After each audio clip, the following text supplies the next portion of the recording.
Dictation 100 शब्द प्रति minute start होगा 5 सेकंड बाद। स्टार्ट। आतंकवाद को सह और संरक्षण देने के मसले पर पाकिस्तान की भूमिका जगजाहिर रही है। स्टॉप। हैरानी की बात यह है कि अंतर्राष्ट्रीय स्तर पर कई बार आतंकियों के वित्त पोषण के लिए पाकिस्तान को कठघरे में खड़ा किया गया है, लेकिन उस पर कभी का असर नहीं पड़ा। स्टॉप। उल्टे जब भी मौका मिला, पाकिस्तान ने आतंकी संगठनों को हर स्तर पर खाद्य पानी मुहैया कराया और खासतौर पर भारत के खिलाफ उनका इस्तेमाल करने में कोई कसर नहीं छोड़ी। पहलगाम में आतंकी हमला उसके कुत्सित मंशा की ही एक कड़ी थी, जिसमें 26 लोगों की जान चली गई। स्टॉप। वह घटना एक तरह से भारत के धीरज की हद को चुनौती देने जैसी थी, जिसके बाद भारत ने इसका संयमित, लेकिन उचित प्रतिकार किया। स्टॉप।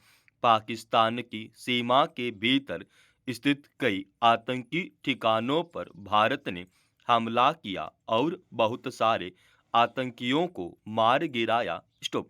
इस सब के बावजूद पाकिस्तानी ठिकानों से आज भी कई कुख्यात आतंकवादी चेहरे और संगठन बिना किसी बाधा के अपनी गतिविधियां संचालित कर रहे हैं। पैरा इस हकीकत के समांतर पाकिस्तान किस आधार पर भारत के साथ संवाद और इसके जरिए किसी समस्या के हल की उम्मीद कर रहा है। स्टॉप। गौरतलब है कि पहलगाम में आतंकी हमले के प्रतिकार में भारत ने जब जवाबी कार्रवाई की और उसमें भारत को बड़ी कामयाबी मिली, तो उसके बाद पाकिस्तान के सामने यह लाचारी खड़ी हो गई कि वह संवाद की ओर कदम बढ़ाए। स्टॉप। इसलिए पिछले कुछ दिनों से वह भारत के सामने बार बार बातचीत की पेशकश कर रहा है। स्टॉप।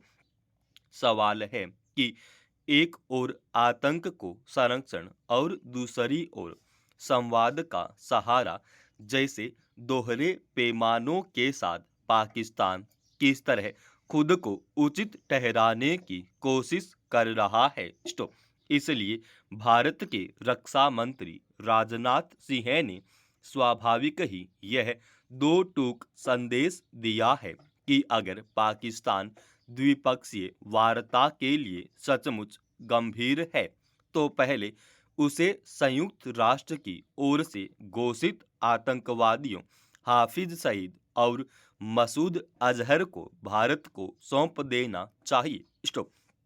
उन्होंने पाकिस्तान को यह सलाह भी दी है कि अपने हित में वह अपनी धरती से जारी आतंकवाद को खुद ही उखाड़ फेंके। पैरा विडंबना यह है कि वैश्विक आतंकवाद के पोषण का एक गढ़ बन चुके पाकिस्तान के बारे में संयुक्त राष्ट्र से लेकर दुनिया के तमाम देश समझते हैं और समय समय पर उसे आतंकी मकड़जाल से निकलने की सलाह देते रहे हैं। स्टॉप।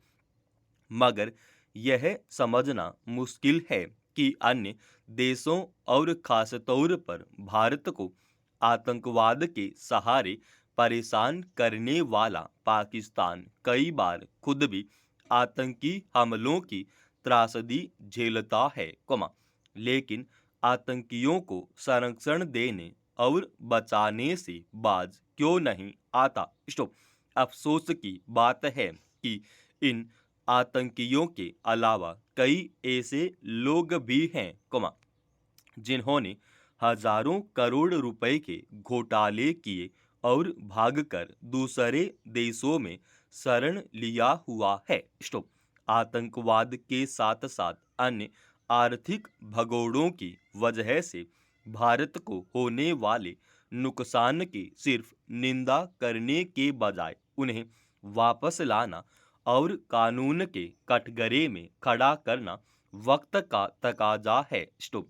ऐसे में अगर देश के रक्षा मंत्री ने पाकिस्तान को आईना दिखाया है तो यह एक बेहतर प्रतिक्रिया है, लेकिन जरूरत इस बात की है कि अब सख्त संदेश या चुनौती की भाषा में सिर्फ संवाद करने के बजाय पाकिस्तान में पनाह पाए और पल रहे कुख्यात आतंकियों को भारत लाने के लिए कार्रवाई के स्तर पर भी ठोस पहल हो। पैरा सरकार के तमाम दावों के बावजूद देश में स्वास्थ्य सेवाओं की सेहत लगातार बिगड़ रही है, तो आखिर इसकी वजह क्या है? स्टॉप।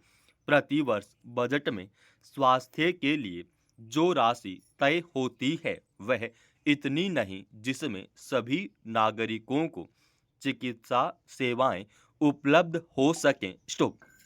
सच्चाई यही है कि गंभीर बीमारी का इलाज कराने के क्रम में आम आदमी की सारी जमा पूंजी खत्म हो जाती है। स्टॉप। इसी वजह से कई परिवार तो गरीबी रेखा के नीचे चले जाते हैं। स्टॉप। यह दुखद ही है कि आज़ादी के बाद से अब तक हम शहरों और गांवों में स्वास्थ्य सेवाओं का मजबूत ढांचा नहीं बना पाए हैं। स्टॉप। आज भी सरकारी अस्पतालों और स्वास्थ्य केंद्रों में आधुनिक उपकरणों और बुनियादी सुविधाओं का अभाव है। स्टॉप। इसका नतीजा अंततः मरीजों को भुगतना पड़ता है। स्टॉप। बीते दिनों बलिया में मोबाइल फोन की रोशनी में 4 महिलाओं का प्रसव कराया गया। स्टॉप। यह सरकारी स्वास्थ्य केंद्रों की बदहाली की एक और बानगी है। स्टॉप। कई अस्पतालों में जनरेटर और डीजल के अभाव का बहाना बनाया जाता है, लेकिन वहां इसकी सुविधा उपलब्ध होने पर भी यह नौबत क्यों आई, यह जांच का विषय है। स्टॉप। इसी जिले में पिछले दिनों अधिकारी के औचक निरीक्षण के दौरान सरकारी अस्पताल में अव्यवस्था उजागर हुई। समाप्त।